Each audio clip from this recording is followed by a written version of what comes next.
everybody, this is Glenda with Fralins and Friends Crafts Plus. We are back into Exodus. If you have not yet subscribed, please do so right now. Just click that little subscribe button and the bell next to it, because that tells you when, that's the notification bell, and it'll tell you when I'm on. And then click the little like button with the thumbs up. And so Moses went up to get the 10 Commandments. Now in the picture we put the smoke around it, but I haven't covered it because I wanted you to see Moses up there. I had a hard time with doing heads down here, so I've got one of those paint pens, so I just put a multitude, supposed to represent a multitude of people, and I just used black dots because I don't know, it was they're important, but the most important thing is up here.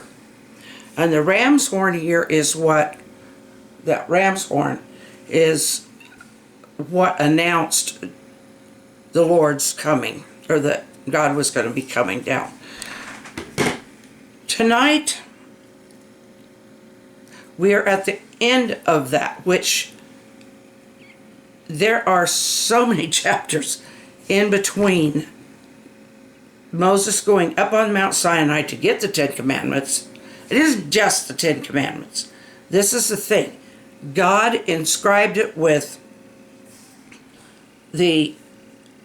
all of the, everything from how to disperse property, how to handle disputes, how to build the tabernacle, how to build the Ark of the Covenant, all of these things. And so he was up there a long time because he was also given understanding over all of this. He walked with Moses. Now the Israelites had gone to Aaron, including the priests, which was the Levites.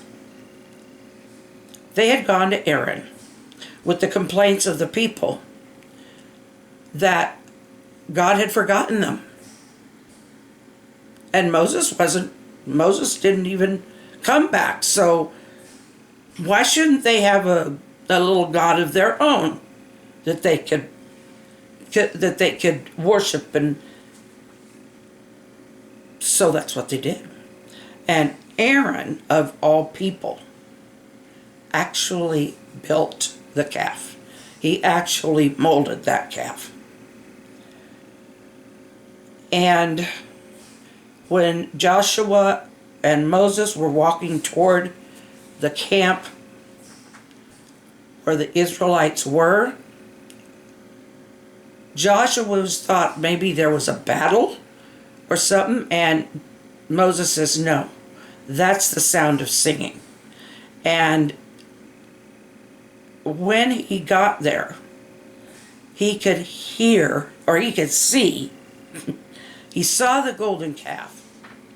Now ask me if I've got gold paint. Yes, I do. I have gold paint. This is for the sand. I just wanted to make it a little more brown. Okay, sand. I'm putting the sand, and I'm putting this blue on for the sky and stuff in the background ahead of time, because a lot of times I wasn't doing that, and then I was trying to paint the background around everything, and it just did not look very good. That little bit of brown that I got in there, we'll just say the wind kicked some up. The wind just kicked some up. Good as excuse as any, huh? Now, I don't want this kind of stuff to be just boring. I want it to be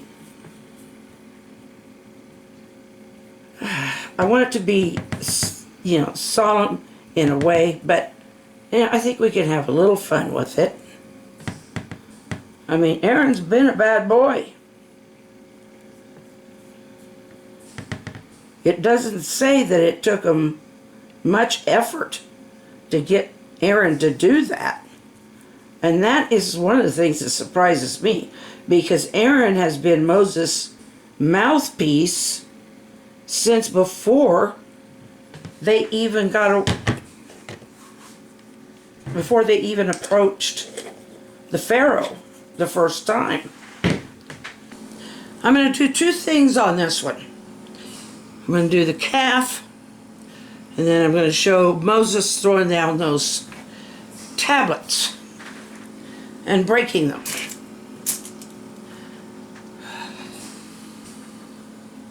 So what colors do I need? Well, they made the mound out of soil, or out of earth. We call it earth. So they made that out of earth. So, oh, that's this one.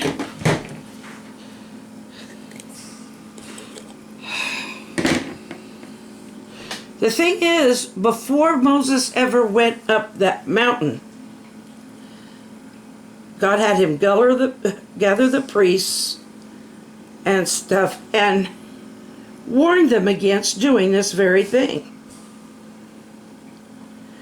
And how they could have possibly thought that God forgot them, I don't know, because he has never once let them go hungry, even though they're in the desert. They've always found, they grumble a lot, and, oh, come on. And every time they've grumbled about being thirsty, God has provided a way to find water, or to get water.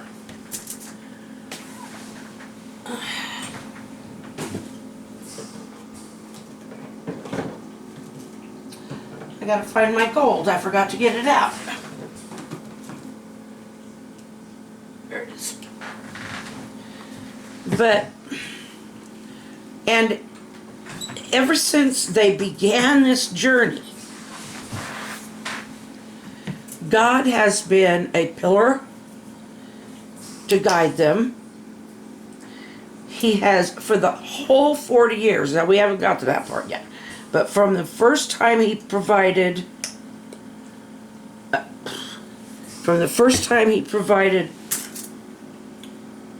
what am I trying to think of?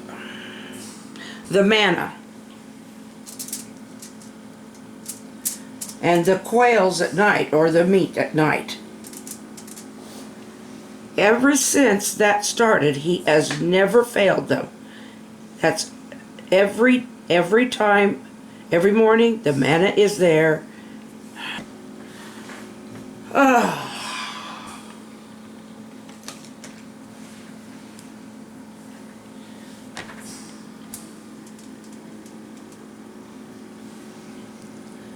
Okay.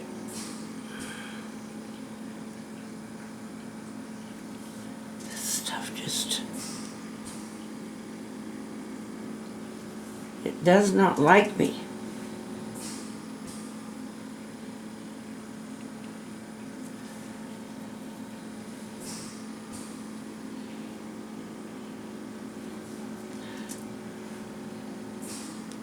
And Aaron himself fashioned this calf.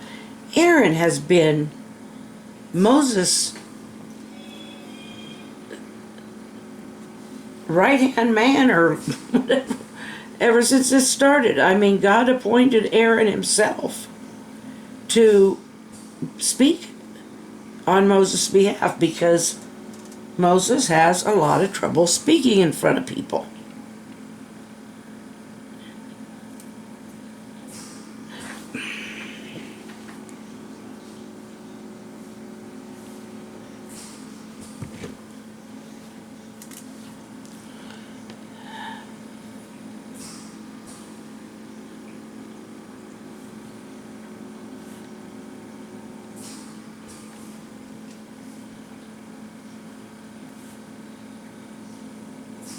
Okay, that's it.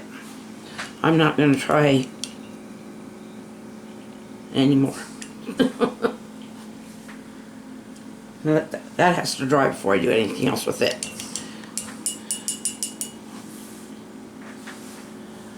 Oh dear.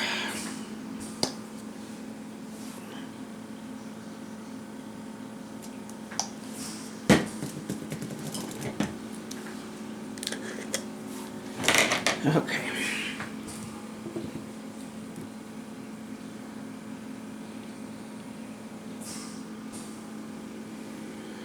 And here comes Moses over here. Shoot. Let's wait a second on that. Let's go ahead. Let's paint his robes.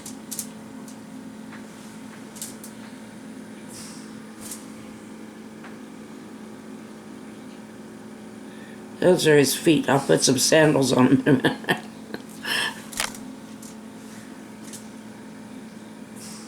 I always put blue robes on Moses.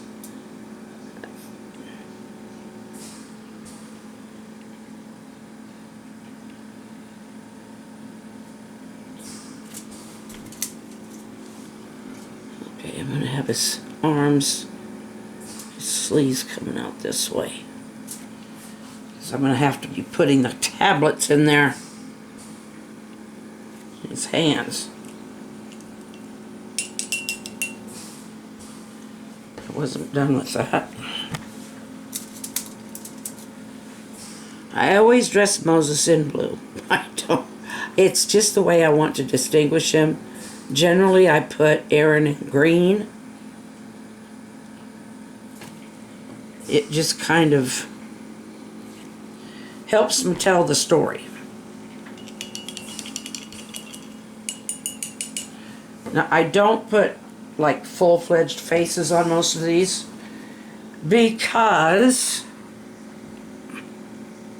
faces are very difficult for me.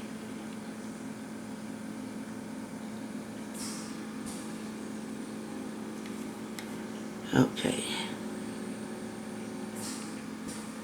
He looks like a robot right now. Okay, that'll change.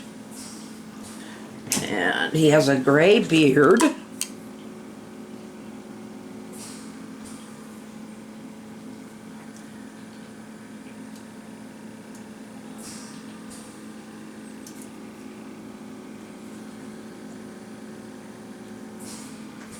I am kind of going over some of my wet paint with more paint, but it's because we don't have all night. Oh, the tablets. That's a very long beard. Let's go this way. All right.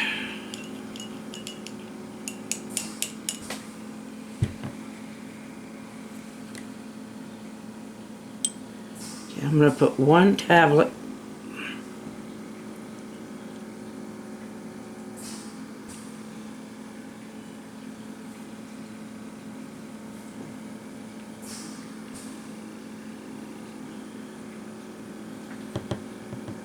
This is one tablet in his hands because I'm just kind of making it so that the other one is already shattered on the ground.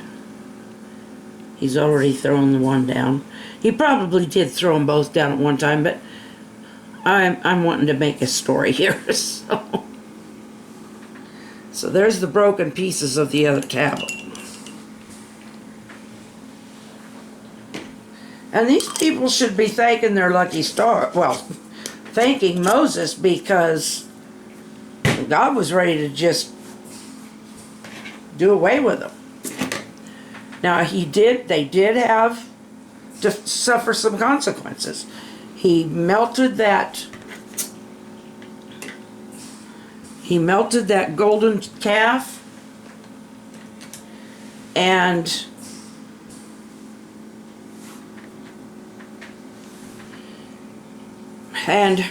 pulverized it once it was kind of laid out in a sheet or something. I don't know. But he pulverized it and he made them drink it. He put it in their water and made them drink it. Tomorrow Sunday is a family day for us. And it's a celebration of our family getting back together and just enjoying each other, because all through the COVID and all of that, we were just also separated. And we found ways to make it work and to communicate, but it's not like being together. And so I am still looking forward to it. Monday's Joe's birthday, and so we're having cake tomorrow. Also, I have a grandson with a birthday coming up, and a granddaughter, but hers isn't until the 30th. So it's a celebratory day tomorrow. So you have a good day, good night, whatever, and I hope that you remember the story and the warning. He said, do not make any graven images or anything else to take my place, and that's exactly what they did. So, good night. I love you all.